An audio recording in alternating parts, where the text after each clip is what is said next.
here at the Baltimore Comic Con talking to Jason Aaron. Thank you very much for talking to us, sir.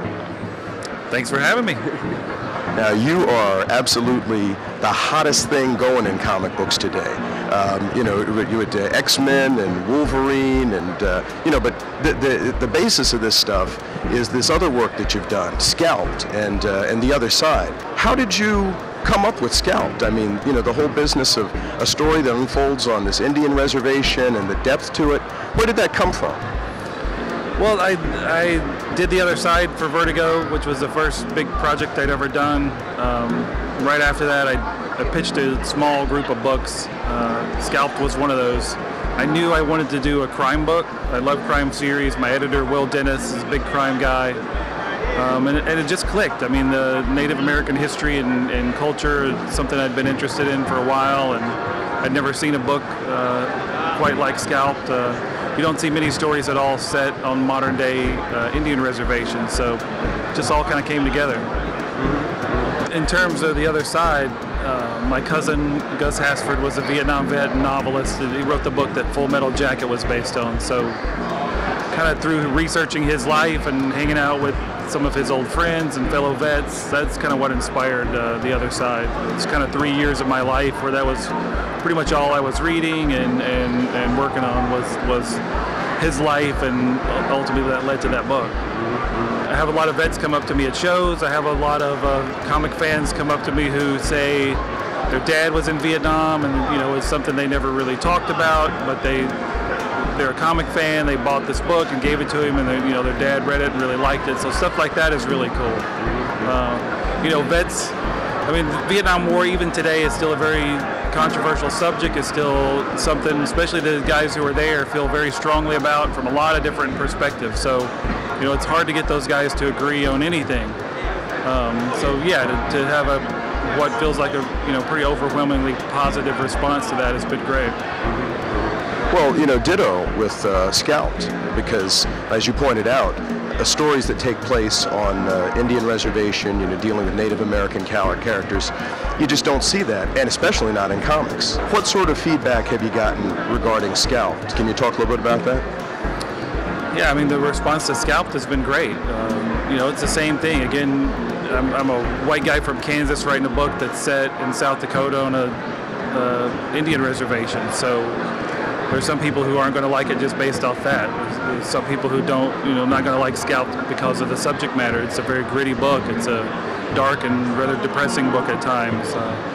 It's a very violent book. But the response has, again, been overwhelmingly positive, and I hear from a lot of Native American comic fans who love the book.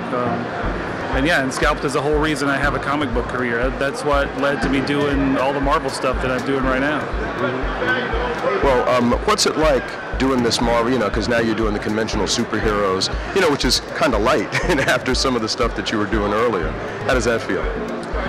It's great. I mean, some of my superhero stories aren't so light. I still do some pretty dark superhero stuff. But yeah, I mean, I like doing different kinds of things. Some of the stuff I'm doing like now, like with the X-Men stuff I'm doing, I want to be fun. I want to be a little more kid-friendly. You know, just a big, fun superhero book that really embraces the fact that it is a superhero book and has fun with that. So I like being able to do that stuff in 1 week and then turn around and write an issue of Scalped about drug addiction the next week. I like being able to flex those different creative muscles like that.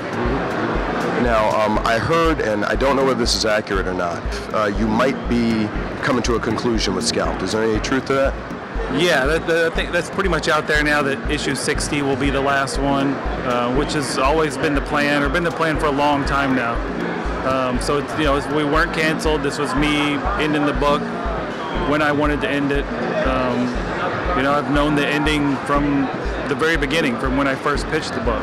It's changed a little bit and developed as things have gone along, but you know, we've always been moving towards that specific point. And I always thought 60 seemed like a good number. I knew if by the time we got there, we'd be pretty close. It just turned out, you know, we'll end exactly on 60. So we got 2 last big arcs, you know, to wrap everything up. All right, what other characters do you think that you might like to write in the future? Well, I'm writing a ton right now. I mean, I've got new X-Men stuff coming out and new Hulk stuff, but beyond that, probably my favorite comic character just in general is the Thing from the Fantastic Four. But I've only written, a little bit here and there, so I'd love to do something bigger with the Thing and any of the Fantastic Four. If I should ever happen to find myself at DC one day, which is not going to happen anytime soon, I'm locked up at Marvel, but I would love to do a Hawkman book. I love Hawkman. But I got plenty of stuff at Marvel to keep me busy for the foreseeable future. Oh, no doubt, and everybody loves your work. I mean, in fact, they were talking about you in a panel yesterday, and this huge cheer went up to the crowd when they mentioned your name. Cool.